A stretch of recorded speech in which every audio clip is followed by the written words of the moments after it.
Tunaanza kwa kusema kwamba ng'ombe mnene, ng'ombe kama ukiota ng'ombe mnene mwenye afya njema, mwenye afya nzuri, basi maana yake njozi hiyo inakuelezea ya kwamba njozi hiyo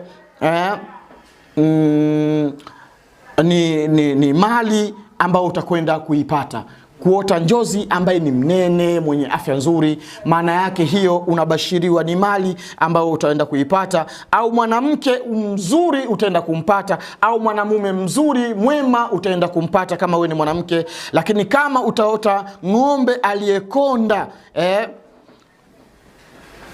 maana yake ni ufakiri na kuondokewa na kila kheri ambayo inayoweza kuwa nitarajiwa kwako wewe, au neema uliyokuwa nayo, basi unabashiriwa neema hiyo inaweza ikakuondoka. Kwa hivyo kuota ng'ombe ambaye aliyekonda si njema kwa mtu mwenye kuota.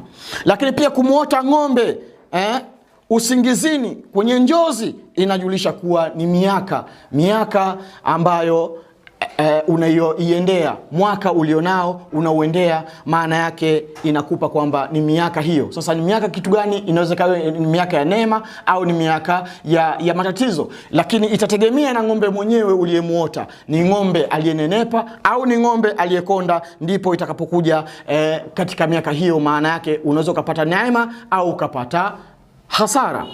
Lakini pia na mtu akilala akimuota ng'ombe mweusi au ng'ombe wa manjano, basi njozi hiyo inakujulisha kuwa ni mwaka wa mafanikio na furaha. Ukamuota ng'ombe mweusi au ng'ombe wa rangi ya manjano, basi inakubashiria mwaka wako huu ulionao ni mwaka wenye neema kubwa, wenye mafanikio makubwa, lakini pia kuna furaha nzuri kabisa ndani yake.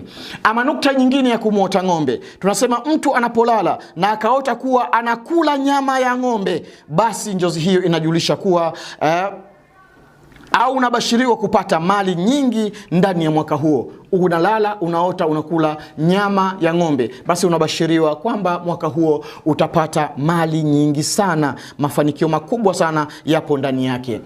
Ama nukta nyingine ya kumuota ng'ombe usingizini, tunasema atakayelala na akaota kuwa kazawadiwa maziwa ya ng'ombe, basi njozi hiyo inamjulisha kuwa utapata mwanamke mwema, na kama wewe ni mwanamke, basi utapata mwanamume mwema, mpole, maarufu, au utapata utawala au uongozi. Umeota katika hali za namna hiyo, na tafsiri yake itakuja katika hali ya namna hiyo. Lakini pia nukta nyingine ya mtu kumuota ng'ombe, tunasema mtu atakayelala kisha akaota kuwa